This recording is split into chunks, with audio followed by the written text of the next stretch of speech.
बिस्मिल्लाहिर्रहमानिर्रहीम, अस्सलाम वालेकुम। मैं हूँ महविश और आप देख रहे हैं मेरा चैनल साइंस एंड टेक्नोलॉजी। जिन्होंने मेरी पहली वीडियोस को नहीं देखा वो जाकर देख सकते हैं और डिफरेंट पार्ट्स उस पर अपलोडेड हैं, तो काइंडली आप वहाँ से पढ़ लें। यस्टरडे जो हमने पढ़ा था फूड चेन के बारे में पढ़ा था, मैंने आपको बताया था, और इसके डिफरेंट जो हैं वो ग्रुप्स थे, कार्निवोर्स, ओमनिवोर्स और हर्बीवोर्स, हमने ये पढ़ा था। तो इसमें हमने क्या क्या पढ़ा था आपको बता चुकी थी। जो फ्लैश ईटर्स होते हैं वो कार्निवोर्स होते हैं, ओमनिवोर्स जो both plants and flash eaters होते हैं, एनिमल्स खाते हैं, वो ओमनिवोर्स में आ जाते हैं। और हर्बीवोर्स वो था जो प्लांट ईटर्स था, और वो हर्बीवोर्स उसको भी कहते हैं आपको, जैसे मैंने प्रोड्यूसर्स की एग्जांपल्स दी थी, जैसे प्लांट्स हैं अपना खाना खुद बनाते हैं। ठीक है, आज जो हम पढ़ने जा रहे हैं लिंक्स, मतलब उनका आपस में क्या कनेक्शन है। ठीक है, हम यहाँ से पढ़ते हैं। Food chain consist of 3 links, 3 links पर कंसिस्ट करता है, मुश्तमिल है। If any food chain the first living thing is a producer, for example plant and algae. ठीक है, वही बात कि फूड चेन का जो पहला, जी जैसे ऊपर बना भी हुआ है, जो पहला लिंक है वो क्या है, प्रोड्यूसर का। जैसे एग्जांपल्स मैंने आपको प्लांट्स और एल्गी दी थी। एल्गी क्या थी, मैंने आपको कल एक्वेटिक प्लांट्स के बारे में भी बताया था। जिन्होंने नहीं, वही बात है, अगर मेरी वीडियो देखी पिछली तो काइंडली आप उसको अच्छे से वॉच कर लें, कल हमने बहुत डिटेल में पढ़ा था। The second link is the herbivores और ओमनिवोर्स। दूसरा जो लिंक है वो हर्बीवोर्स का है। हर्बीवोर्स वो होते हैं जो प्लांट ईटर्स होते हैं, और omnivores animals, for example rat, zebra and goat. Omnivores वो होते हैं जो प्लांट भी खाते हैं और एनिमल्स भी खाते हैं। इसकी एग्जांपल रैट है, ज़ेब्रा है और गोट यानी बकरी। ठीक है, अब हमारा जो नेक्स्ट है वो है जी थर्ड पॉइंट, जो हमारा थर्ड लिंक है वो क्या है। The third main link is carnivore, omnivore animals, for example lion, fox and snake। अब आपको बेटा एक्टिविटी दी गई है 2.5। ठीक है, आपने इसको अच्छे से देख लेना है और इसमें आपने खुद अब जो है सोचना है, अपने माइंड पर थोड़ा जोर देना है कि ये जो आपको पिक्चर्स नज़र आ रही हैं, क्या ये हर्बीवोर्स हैं, क्या ये कार्निवोर्स हैं, या ये ओमनिवोर्स हैं। तो ये अब आपने खुद देखना है। ठीक है, ये सारी आपको एक पिक्चर दी गई है, इसमें आप देख सकते हैं। इसमें फॉक्स बनी हुई है, ओल बनी हुई है, रैबिट बना हुआ है, ग्रास हुपर बना है। हम सारा कुछ पीछे पढ़ चुके हैं। तो अब आपकी बारी है कि आप इसको कैसे अटेम्प्ट करते हैं। आप फिर मुझे कमेंट कीजिएगा, वी हैव डन। ठीक है, अब हम चलते हैं आगे। Predator pray relationship. रिलेशनशिप की बात जब आ रही है, आपको पता है नॉर्मल रूटीन में मदर डॉटर का रिलेशनशिप होता है, फादर सन का होता है, मतलब ताल्लुक। रिलेशनशिप को हम ताल्लुक कहते हैं। यहाँ है प्रीडेटर और प्रे। बेटा 2 लफ्ज दिए गए हैं। अब आपको मैं एक छोटी सी एग्जाम्पल दूँ, आपको नजर आ रही होगी पिक्चर। ठीक है, बेयर है, उसके मुंह में फिश है। तो अब आप हमेशा याद रखें, जो खा रहा होता है वो प्रीडेटर होता है, और जो शिकारी जो होता है वो प्रीडेटर होता है, और जो शिकार उसके मुंह में है उसको प्रे बोलते हैं। जल्दी से पढ़ लेते हैं। Animals which Yeats by killing another animal is called predator. जल्दी से बेटा इसको हाईलाइट कर लें कि वो जानवर जो किल करके, उसको खत्म करके, हलाक करके खाते हैं उसको प्रीडेटर कहते हैं। For example lion, tiger, shark and lizard, मतलब छिपकली। ये वो एनिमल्स के नाम यहाँ पर मेंशन हैं जो प्रीडेटर्स हैं। दिन में कई दफ़ा आप लेजर्ड्स को देखते होंगे, उनके मुंह में फ्लाई होती है, कोई ना कोई चीज़ होती है, आंट कोई ले लेती हैं।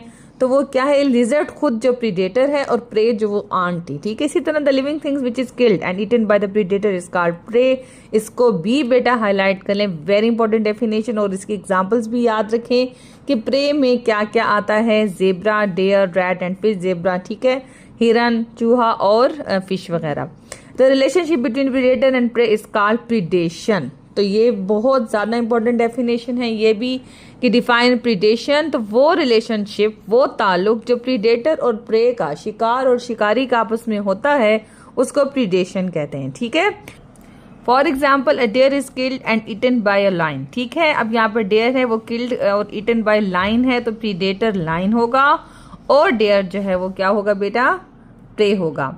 Hence the lion is the predator and the deer is its prey। ये लिखा भी हुआ है, वही लाइन अंडरलाइन करे। Similarly goat is a predator and grass is its prey। आप देखते होंगे जो गोट है, बकरी है या बकरा है, अक्सर क्या होता है, ग्रास खा रहे होते हैं। तो उसमें प्रीडेटर शिकारी जो था वो गोट है, और जो प्रे है शिकार जो उसका बना, ठीक है, वो क्या है बेटा, ग्रास है। अब है कंपटीशन अमंग ऑर्गेनिज्म। कंपटीशन किसको कहते हैं जी? मुकाबला आपके दरमियान भी होता है, फ्रेंड्स वगैरह में भी, स्पोर्ट्स में ये चीज़ें होती हैं। अब एनिमल्स में कंपटीशन कैसा होता है, ये बड़ा मजे का इंटरेस्टिंग है। All the organism living things and ecosystem depends on the resources which are available in that area. Every area can provide food and place to limited number of living things due to limited resources and ecosystem. The living things compete, मतलब मुकाबला करना with each other for food and place. हमेशा से ये चीज़ आ रही है और चलती रही है कि मुकाबला हर चीज़ में होता है, ठीक है। हर कोई चाहता है मुझे ये गोश्त मिले, मुझे ये मिले। तो अब ये भी वही चीज़ है कि due to limited resources limited होती हैं, लेकिन इसमें क्या है कि इकोसिस्टम में लिविंग थिंग्स कम्पीट, मुकाबला करते हैं एक दूसरे का, ताकि वो अपना खुराक और अपनी जगह पर कब्जा जैसे होता है जमा लेना, वो हासिल कर सकें। For example in the grass lands all the herbivores compete for grass. For example in the grass lands all the herbivore compete for grass, ठीक है। अब आप देख रहे हैं grass lands all the herbivores compete कर रहे हैं अपने ग्रास के लिए, ठीक है, कि हम उन्होंने खाना है, मतलब कंपटीशन आपको पता है वो हर टाइम जारी रहती है। नेक्स्ट हमारा टॉपिक है impacts of human action on food chain in an ecosystem. In the ancient times, human actions had little impact on the environment. Nowadays, there are very visible impacts of human being on the environment. Impacts किसको कहते हैं? असरअंदाज होना, ठीक है। Human actions के आपको पता है इंसानी एक्शंस जो होते हैं डिफरेंट तरह के होते हैं। फूड चेन उसका क्या रोल है ह्यूमन एक्शंस का फूड चेन इकोसिस्टम में? After the increase in population, human established cities. For this purpose, they cut forest. आपको पता है कि फिर जैसे जैसे इंसानों की तादाद बढ़ती गई तो उन्होंने फॉरेस्ट को कट करना शुरू कर दिया, उन्होंने रोड्स बनाई, उन्होंने फैक्ट्रीज बनाई। These actions polluted the environment. और आहिस्ता आहिस्ता क्या हुआ कि वो पोल्यूटेड मतलब आलूदा होता गया माहौल, वाटर रिसोर्सेज, जितनी पानी की भी रिसोर्सेज थी। Human being did irreversible damage to the ecosystem of land and ocean animals. इसी तरह इंसानों ने क्या किया? डैमेज करते गए, ख़त्म करते गए, ख़राब करते गए इकोसिस्टम में जितनी भी ज़मीन थी, जितने भी ओशंस थे, एनिमल्स के। The cutting of forest destroyed the habitats of wild life. Definitely बेटा जब हम जंगलात का कटाव करेंगे तो जो उनकी ज़िंदगियां हैं किसकी, जो जंगली जानवरों की, वो क्या होगी? उनकी रहने की जगह ख़त्म हो जाएगी, बिल्कुल डिस्ट्रॉय मतलब तबाह हो जाना। वो बेचारे ज़ाहिर सी बात उनके बेघर हो जाते हैं।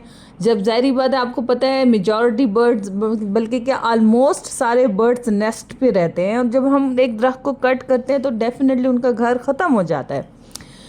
Human being also started unnecessary hunting of animals because of all such activities of human beings. Many wild organisms, ठीक है, have become extinct and many other have become endangered. इसी तरह जब इंसान ने वो हंटिंग करता गया एनिमल्स की भी, इसी तरह फॉरेस्ट को कट करता गया, तो एक टाइम आया कि तमाम जानवर आहिस्ता आहिस्ता या तो उनके फना हो गए, बिल्कुल ख़त्म हो गए, उनकी जो जनरेशन है वो आगे नहीं बढ़ी, या तो फिर वो इंडेंजर्ड ख़तरे में पड़ गए, ठीक है। लास्ट हमारा टॉपिक है इस चैप्टर का, इसके बाद अल्हम्दुलिल्लाह हमारा चैप्टर एंड है। Role of humans to save the ecosystem. अब इंसान का क्या किरदार है कि वो इकोसिस्टम को सेव करे। Human have done irreversible damage to the environment but they are trying to save the ecosystem as well.